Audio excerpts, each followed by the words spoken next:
Shorter of Breath. Yes, that's the right name of the book. Sheesh, though it's a comedy, not sure about this piano music. One of the most remarkable alright, well, it's pretty good, but not The Great Gatsby. A Young Generation, hardly. It's about one guy named Alan who hates being a lame-o millennial and time travels to the 70s. Photos. Do people know how expensive it is to print photos? Available in all bookshops. That it is, meaning online ones, such as Amazon, Kobo, Barnes & Noble, and so on. Okay, this is the video promotion for Shorter of Breath, a novel written by me, Ken Eckert. I'll introduce and then read a bit from it, and I promise it will be very cultural and sophisticated. Sorry. Why couldn't Alan be cool like people in the 70s? After breaking up with his girlfriend Sheila and unsatisfyingly teaching English in Korea, he befriends an alien grad student, Koff, who lets him time travel to swinging 1967 to live out his retro boogie fantasy. But now, 70 years old in Edmonton, Canada, Alan takes a chance in meeting Sheila again to confess his past, causing problems in time that Koff will need more than Fleetwood Mac and fuzzy dice to fix.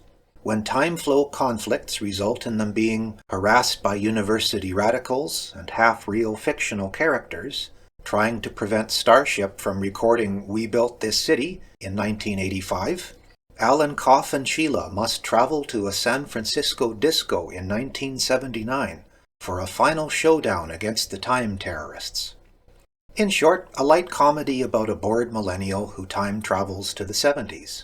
There aren't many novels about English teachers in Korea, or about Edmonton, and so it's also a bit of a love letter to my hometown.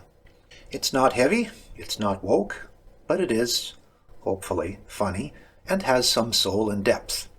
Let's read. One of the actually quite disappointing things about space aliens, when you really do meet them in person, and after you stop being scared, is that they ironically don't measure up to all of the popular cultural depictions of them. They don't want you to take them to your leader. Like you can even agree who they'd be. That's half the problem with you guys. They don't want to kidnap you and take you with them. We've got a nice, quiet, clean spaceship. They don't want to kill everyone and ravage the Earth for its resources. Oh, please. You think we'd travel a quarter of the way across the galaxy to your planet for dirt, rocks, and trees? They generally don't come from planets where everybody belongs to some unified policy. We Neptunians believe that... Come on, even the guys on our ship can't agree on which side the toilet paper should fall, and you just assume we're the Borg light. When humans did calm down around the Mittians, really, they had no good word to describe themselves, and simply had to use a sort of correlative to Earthling to distinguish the two. After their panic had subsided into curiosity, people tended to ask the usual questions. So really, are you here to conquer us? No, I think we'd set our sights a little higher than that. Are you here to help us solve our problems? Or give us some advanced technology?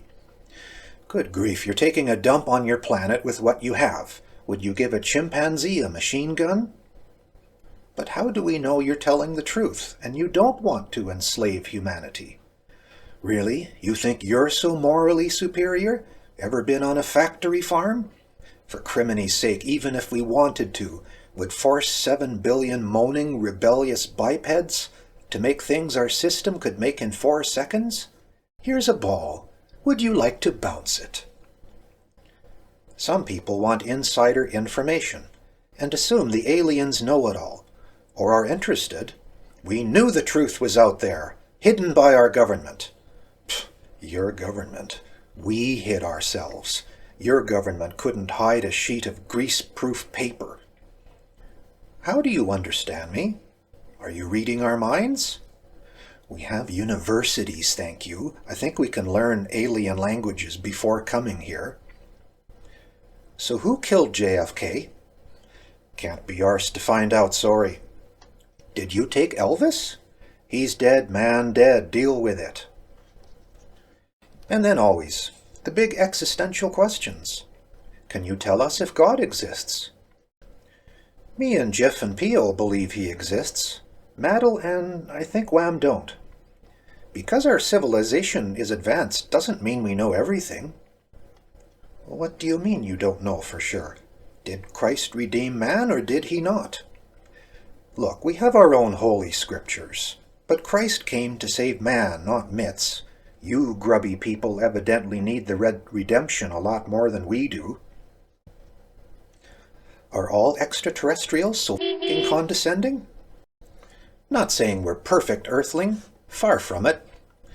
But look, not to put too fine a point on it, you're the undesirables of the galaxy, the black sheep. If you all began to travel and settle through space, would all start whispering, "Ah, the Earth trash have moved in. There goes the neighborhood." Hey, we've achieved some great things. Republic, Hamlet, Beethoven's Ninth, the Eiffel Tower, DNA sequencing. Yes, yes, indeed, nicely done. Even a blind squirrel finds some nuts. So why did these aliens come here? It's quite an odd reason. Apparently our failings make us adorable. How do babies make it to adulthood, when all they do as infants is cry, poop, and cry more? They survive because their parents love them and think they are cute. Even though the Mittians roll their eyes at many human practices, they do have 2 eyes, 2 arms, 2 legs, though they claim more can be attached as desired. They have a lot of affection for what they call in their chief language, those lovable screw-ups. Even though your cat might nip at you occasionally or make a mess, you retain a fond indulgence for it and laugh, understanding its limitations and rooting for it to do better. You know that if you absolutely needed to, you could boot the cat outdoors. In the same way, the Mittians could probably implode the Earth faster than a Lady Gaga costume change if things got out of control. But they'd never do that. Some humans would inevitably look at them with their big basset hound eyes, and the Mittians would say, "Aw, geez." That's it. Thank you for watching. Back to the cat videos or whatever you were watching.